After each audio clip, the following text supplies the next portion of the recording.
Hey guys, so I had a quick request about how would you go about setting up something really simple, a kind of a tire swing sort of a effect. And the original thought was maybe to do it with a bend modifier, which is completely possible, but I don't think it's as flexible. What I would kind of suggest is to use a bone chain, which is actually going to be a conversation we're going to start next week, which is when we start rigging things up.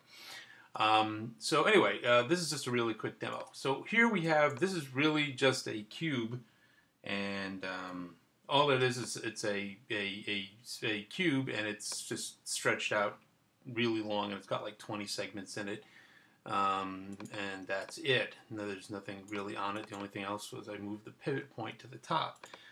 This was just a cylinder, and so I just took the sides off of it, and that's just kind of made it tire shaped. Okie dokie. So we got the pair of these guys here, and what I think would be good is what we would probably want to do is create a bone chain in here, and then skin this rope to it, and kind of like the swinging pendulums and things you guys have been doing, basically animate it that way. So let's say we'll go to the right view for a second. Let me switch the colors there, something like that, so you can actually see what I'm doing. And we're here in the animation menu, and we got the skeleton and the joint tool. We'll talk more about this as we get along, but what I'm going to do here is I'm just going to hold down X and introduce some joints. And so just hold down X. I'm not sure what size they're going to be. They're really small, so I'll fix that afterwards. I don't want a ton of them, so I'm just going to do it like every 4 spaces. So something like this, something like this, and this one doesn't quite fit, so we'll go to something like that. Okay, so we've got some joints in there. What I want to do is select the one on the very top and select the hierarchy. That way I know that they're all selected. If I didn't do it that way, I could as well do it this way, and then I know that they are all selected.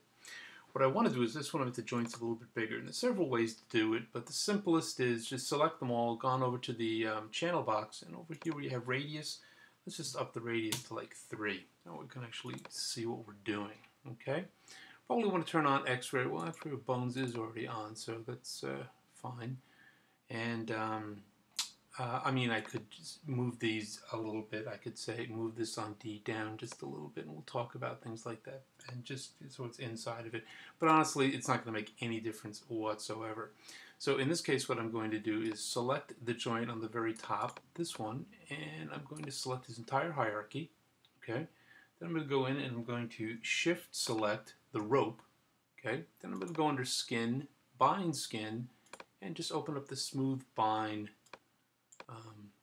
options, and we'll just reset them. There's no big need to worry about this now. Like I said, we'll go over this. So this should just work as is. So we'll just say bind skin. Okay.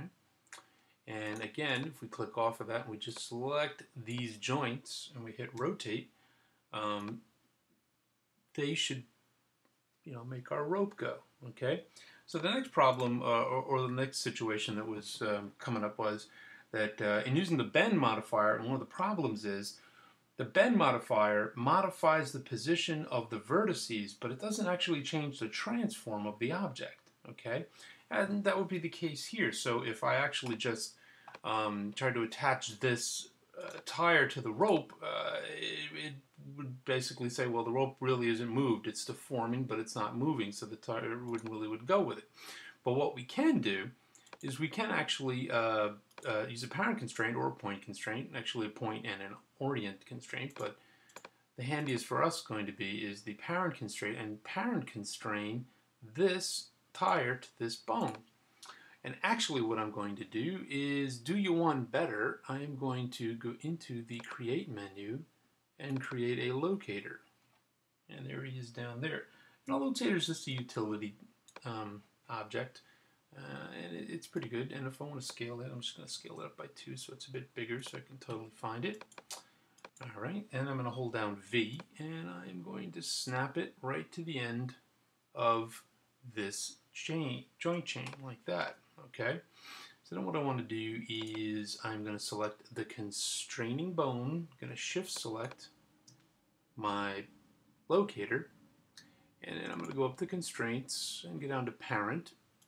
and there's nothing fancy in here. Again, we can just reset those, but depending on where you set it up, but in this case it's fine, you might want maintain offset to be unchecked. In our case, it makes no difference. We are constraining all the translates and the rotates of the locator.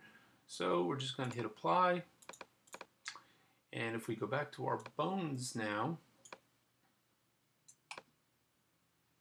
and we do a rotate on them, you'll notice that it takes the locator with it, which is exactly what we want. Okay. Next, what I'm going to do is I'm going to select the child, and a couple things first. I don't want it to, if I do any rotation, I really don't want it to rotate from the middle. So I'm going to hold down D and V, and I'm going to move this up here. I'll go into the perspective view for the rest of this part. Okay. And all I did was snap it to the top, and I could, subdivide it or do something of that nature.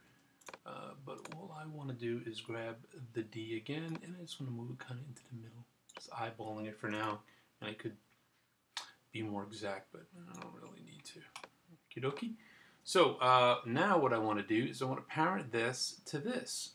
So again, what I'm going to do is hold down the V key, and in my case, I'm just going to snap this up here.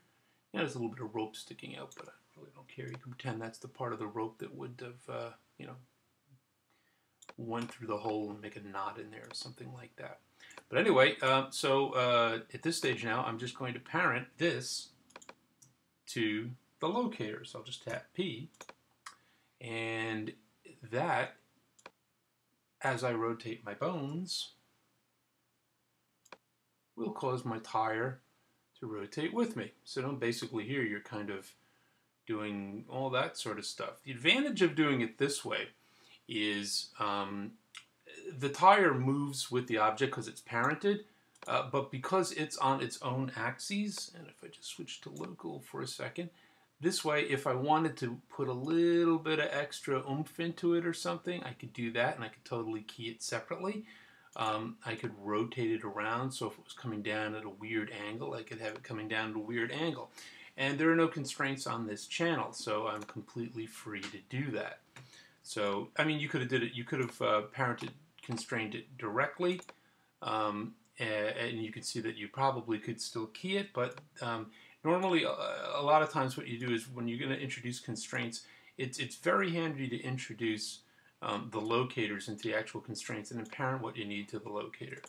But if I was going to be animating a tire swing or something, this might be exactly how I would go about doing it, and then just use some of the techniques for animating a pendulum and afterwards, and that's how I would go about it. Hopefully that was helpful. Take care, guys.